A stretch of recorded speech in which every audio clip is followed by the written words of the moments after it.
Hello, നമസ്കാരം. ഏകദേശം ഒരു വർഷം മുന്നേ ഞാൻ ചെയ്തൊരു വർക്കായിരുന്നു ഇത്. ടൈ ആൻഡ് ഡൈ ചെയ്യണം എന്നുള്ള എൻ്റെ ആഗ്രഹം ഇങ്ങനെ കൂടി വന്നപ്പോഴേക്കും ഒന്നും നോക്കിയില്ല. ആമസോണിൽ നിന്നാണോ ഫ്ലിപ്കാർട്ടിൽ നിന്നാണോ എന്ന് ഉറപ്പില്ല. ഞാൻ എന്തായാലും കടമ്പക്കാരൻ ബുക്ക് ചെയ്തു. അതിൻ്റെ ഒപ്പം ടൈ ആൻഡ് ഡൈ ചെയ്യാൻ തന്നെ ഞാൻ തീരുമാനിച്ചു. എൻ്റെ കയ്യിൽ ഒരു 2.5 മീറ്റർ വെള്ള തുണി ഉണ്ടായിരുന്നു.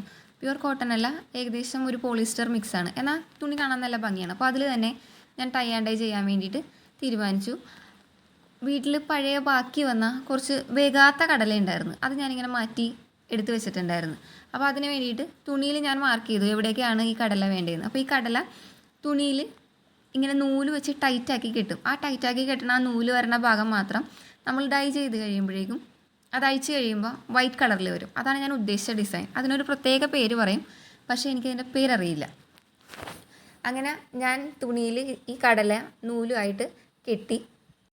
നല്ല ഡാർക്ക് മെറൂൺ കളറാണ് ഞാൻ അതിന് വേണ്ടിയിട്ട് എടുത്തത്. ഇതോടൊപ്പം എൻ്റെ അനിയൻ്റെ ഒരു വൈറ്റ് ടീഷർട്ടും കൂടി ഞങ്ങൾ ഡൈ ചെയ്തു. അതും റബ്ബർ ബാൻഡ് ഇട്ട് കെട്ടിയിട്ട് ഇത്രയും ടൈറ്റ് ആക്കിയില്ല, റബ്ബർ ബാൻഡ് ഇട്ട് ജസ്റ്റ് മടക്കിയിട്ട് ഡയറക്റ്റ് ഈ നമ്മൾ ചൂടുവെള്ളത്തിലോട്ട് ഇടുകയാണ് ചെയ്തത്. ഞങ്ങൾ ചെയ്തൊരു മെയിൻ മിസ്റ്റേക്ക് എന്താണെന്ന് വെച്ചാൽ, നമ്മൾ ഡൈ ചെയ്യണതിന് മുന്നേ തുണി എന്തായാലും പ്രീ വാഷ് ചെയ്തിട്ടുണ്ടാവണം. ഞങ്ങൾ രണ്ടുപേരും അത് ചെയ്തില്ല. ഞങ്ങൾ രണ്ടുപേരും അത് മറന്നുപോയി. ചെയ്യാനുള്ളൊരു വികിളി കൂടി വന്നപ്പോഴേക്കും ആ ഒരു കാര്യം ഞങ്ങൾ മറന്നുപോയി. നല്ല വെട്ടിത്തിളച്ച വെള്ളത്തിലോട്ട് ഞങ്ങൾ കളർ ആഡ് ചെയ്തു. എൻ്റെ ഒരു സിന്തറ്റിക് കോട്ടൺ ആയതുകൊണ്ട് തന്നെ കുറച്ച് വിനാഗിരി അതിലോട്ട് ഒഴിച്ചിട്ടുണ്ടായിരുന്നു. പക്ഷേ എൻ്റെ അനിയൻ്റെ ടീഷർട്ട് നല്ല പ്യുവർ കോട്ടനാണ്. ഞങ്ങൾ അതൊന്നും നോക്കിയില്ല, അതും അതിലോട്ട് തന്നെയാണ് ഇട്ടത്. അങ്ങനെ ഏകദേശം ഒരു 20-25 മിനിറ്റോളം ഞങ്ങൾ അതിന് നന്നായിട്ട് ഇളക്കി കൊടുത്തു. ചെയ്ത് കഴിഞ്ഞപ്പോഴുള്ള ഔട്ട്പുട്ട് എന്ന് പറഞ്ഞാൽ, എനിക്കും എൻ്റെ അനിയൻ്റെ ടീഷർട്ടിനും രണ്ടും 2 കളറാണ് കിട്ടിയത്. അത് പ്യുവർ കോട്ടൺ ആയതുകൊണ്ടായിരിക്കാം, പിന്നെ എൻ്റേത് പ്യുവർ കോട്ടൺ അല്ലാത്തത് കൊണ്ടിട്ടും ആയിരിക്കാം, പിന്നെ പ്രീ വാഷ് ചെയ്യാത്തതും ഒരു കാരണം തന്നെ ആയിരിക്കാം 2 കളറായത്.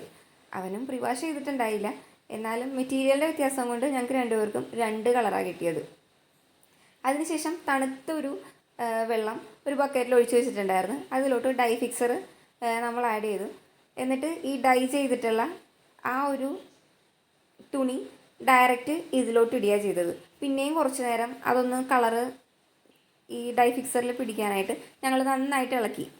പിന്നെ കുറച്ച് നേരം വെറുതെ വെച്ചു. അതിനുശേഷം ബക്കറ്റിൽ നിന്ന് എടുത്തിട്ട് ഞങ്ങൾ വേറൊരു ബക്കറ്റിൽ നല്ല വെള്ളത്തിൽ അത്യാവശ്യം ഒരു 3-4 തവണ കഴുകിയെടുത്തു. ഈ ഒരു കളർ ബ്ലീഡിങ് ഒഴിവാക്കാൻ വേണ്ടിയിട്ട്, എക്സസ് കളറെല്ലാം പോകാൻ വേണ്ടിയിട്ടാണ്. അങ്ങനെ നന്നായിട്ട് കഴുകിയെടുത്തിട്ട് നന്നായിട്ട് നല്ല വെയിലല്ല, ഒരു ഇളം വെയിലിൽ നന്നായിട്ട് ഉണക്കിയെടുത്ത് കഴിഞ്ഞിട്ടുള്ള കോലമാണ് ഇത്. പിന്നെ ഈ കെട്ടിയതിനേക്കാളും പണിയായിരുന്നു ഈ ഒരു നൂല് അഴിച്ചെടുക്കാൻ വേണ്ടിയിട്ട്. അത്യാവശ്യം നല്ല സമയം എടുത്തിട്ടാണ്, നല്ല ക്ഷമയോടെയാണ് അഴിച്ചെടുത്തത്. കാരണം ഈ കെട്ടി ഡൈ ചെയ്ത് കഴിഞ്ഞപ്പോഴേക്കും നൂലുകൾ തമ്മിൽ ഒട്ടിയിട്ട് എവിടെ നിന്നാണ് ഇതിൻ്റെ അറ്റം എന്ന് മനസ്സിലാവാനുണ്ടായില്ല. അവസാനം ബ്ലേഡൊക്കെ കൊണ്ട് മുറിച്ചൊക്കെയാണ് ഈ ഒരു സംഭവം എടുത്ത് കഴിഞ്ഞിട്ട് നന്നായിട്ട് അയൺ ചെയ്ത് കഴിഞ്ഞപ്പോഴേക്കും നമ്മൾ നോർമലായിട്ട് കടയിൽ നിന്നൊക്കെ വാങ്ങണ റണ്ണിങ് മെറ്റീരിയലില്ലേ, അതുപോലെ തന്നെയാണ് ഇതിരുന്നേച്ചത്. പിന്നെ എപ്പോഴും ചെയ്യണ പോലെ തന്നെ ഞാൻ തന്നെ അത് സ്റ്റിച്ച് ചെയ്തെടുത്തിട്ടുണ്ട്. ഈ ഒരു പരിപാടിക്ക് ശേഷം ഞാനും അവനും ടൈ ആൻഡ് ഡൈ അങ്ങനെ പരീക്ഷിച്ചിട്ടില്ല, ഞങ്ങളത്ര പ്രോത്സാഹിപ്പിച്ചിട്ടുമില്ല.